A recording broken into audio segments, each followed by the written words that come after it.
ಶೈವ ಅಂತೀರಿ, ಒಂದು ಕಡೆ ವೀರಶೈವ ಧರ್ಮಕ್ಕೆ ಸಿದ್ಧಾಂತ ಶಿಖಾಮಣಿ ಅಂತೀರಿ, ಮತ್ತೇನಂತೀರಿ ಹಿಂದೂ ಧರ್ಮದ ಭಾಗ ಅಂತೀರಿ. ಮತ್ತೆ ಹಿಂದೂ ಧರ್ಮದ ಭಾಗ ಅಂದ್ರೆ ಮತ್ತೆ ಭಗವದ್ಗೀತೆ ಒಪ್ಕೋಬೇಕಾಕತ್ ನೀವು.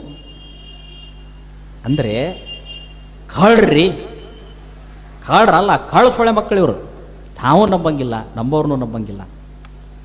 ತಾವು ಹದಿಗೆಟ್ಟವ, ತಾವು ಹಸಿಗೆಟ್ಟವ, ತಾವು ಮುರಬಟ್ಟಿ ಆಗ್ಯಾವ, ದಾರಿ ಹಿಡಿದು ಹೋಗೋರ್ನು ಮುರಬಟ್ಟಿ ಮಾಡಕ್ಕೆ ಬರ್ತಾವ. ಅದಕ್ಕೆ ಜನ ಶಾಣ್ಯರಾಗಬೇಕು, ಜನ ಶಾಣ್ಯರಾಗಬೇಕು. ನಿಮ್ಮದು ಹಿಂದೂನರ ಇರಲಿ, ಮುಂದರ ಇರಲಿ, ಎಡಕ್ಕರ ಇರಲಿ, ಬಲಕ್ಕರ ಇರಲಿ, ನಿಮ್ಮದು ಶೈವರ ಇರಲಿ, ವೀರಶೈವರ ಇರಲಿ, ಶಿಖಾಮಣಿನರ ಇರಲಿ, ಇಲ್ಲ ಮೂರ್ಖ ಶಿಖಾಮಣಿನರ ಇರಲಿ, ನೀವು ಸುಡಗಾಡ ಮಾಡ್ಕೊಂಡು ಹೋಗ್ರಿ. ಲಿಂಗಾಯತ ಅಂತ ಬಂದಾಗ ವಚನಗಳು ಗ್ರಂಥ ಬಸವಣ್ಣ ಧರ್ಮಗುರು, ಇದನ್ನು ನಾವು ಒಪ್ಪಲೇಬೇಕು.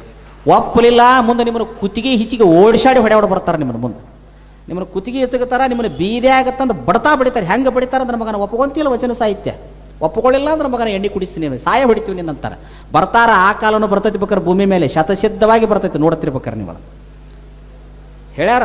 ಸಮಸ್ತ ನಾಡಿನ ಹಿಂದೂ ವೀರಶೈವ ಬಂಧುಗಳಿಗೆ ದಾರಿದೀಪ ನ್ಯೂಸ್ಗೆ ಸ್ವಾಗತ. ಇಂದು ನಾವು ಹೇಳ ಹೊರಟ ವಿಷಯ ಬಸವ ತಾಲಿಬಾನಿ, ಗುಂಡಾ ಶರಣಬಸವ ಅನ್ನೋ ನೀಚನ ಬಗ್ಗೆ. ಹಿಂದೂಗಳೇ ಹಾಗೂ ವೀರಶೈವ ಸಮಾಜದ ಜಂಗಮ ಬಾಂಧವರೇ, ನಿಮ್ಮ ಹಾಗೂ ನಿಮ್ಮ ಧರ್ಮಗ್ರಂಥಗಳ ಹಾಗೂ ರೇಣುಕಾಚಾರ್ಯರ ಮೇಲೆ ಹಾಗೂ ನಿಮ್ಮ ಆಚರಣ ಮೇಲೆ ದಶಕಗಳಿಂದಲೂ ಹೀನಾಯವಾಗಿ ತೆಗಳುತ್ತಾ ಬಾಯಿಗೆ ಬಂದ ಹಾಗೆ ನಾಯಿತರ ಬೊಗಳಿದರೂ ನೀವು ದಶಕಗಳಿಂದ ಇವರ ನೀಚತನ, ಭಂಡತನ ನೋಡುತ್ತಾ ಕೇಳುತ್ತಾ ಬಂದಿರುವಿರಿ. ಆದರೂ ನಿಮಗೆ ಇನ್ನೂ ನಾಚಿಕೆಯಾಗುತ್ತಿಲ್ಲ. ನಿಮ್ಮ ತಾಳ್ಮೆ, ನಿಮ್ಮ ಉದಾರ ಗುಣವನ್ನು ಈ ಕೆಲ ಬೋಳಿ ಮಕ್ಕಳಾದ ಕೆಲ ಶರಣರ ಹೆಸರಿನ ಸೂಳಿ ಮಕ್ಕಳು ಇಂದು ನಿಮ್ಮನ್ನ ಶೆಂಡರು ಅನ್ನೋ ಹಾಗೆ ಅರಿತುಕೊಂಡಿದ್ದಾರೆ.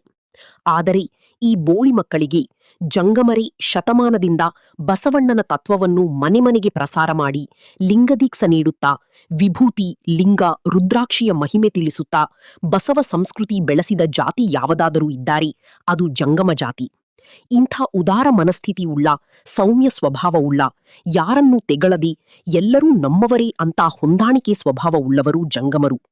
ಆದರೆ ಇಂದು ನಿಮ್ಮನ್ನೇ ಕಳ್ಳರು, ಸೂಳೆ ಮಕ್ಕಳು, ನೀವು ಬಸವಣ್ಣನನ್ನು ಒಪ್ಪಿಕೊಳ್ಳದಿದ್ದರೆ ಒದ್ದಾದರೂ ಒಪ್ಪಿಸುತ್ತೇವೆ ಅನ್ನೋ ಸೂಳೆ ಮಕ್ಕಳ ವಿರುದ್ಧ ನೀವು ಉಗ್ರ ಹೋರಾಟ ಮಾಡಿ ಈ ಸೂಳೆ ಮಗನಿಗೆ ಕಂಡಲ್ಲಿ ಚಪ್ಪಲಿಯಿಂದ ಹೊಡೆದು ಬುದ್ಧಿ ಕಲಿಸದಿದ್ದರೆ ಇದು ಮುಂದೆ ಇನ್ನೂ ಇತರ ಘಟನೆಗಳು ನಡೆಯುತ್ತಲೇ ಇರುತ್ತವೆ.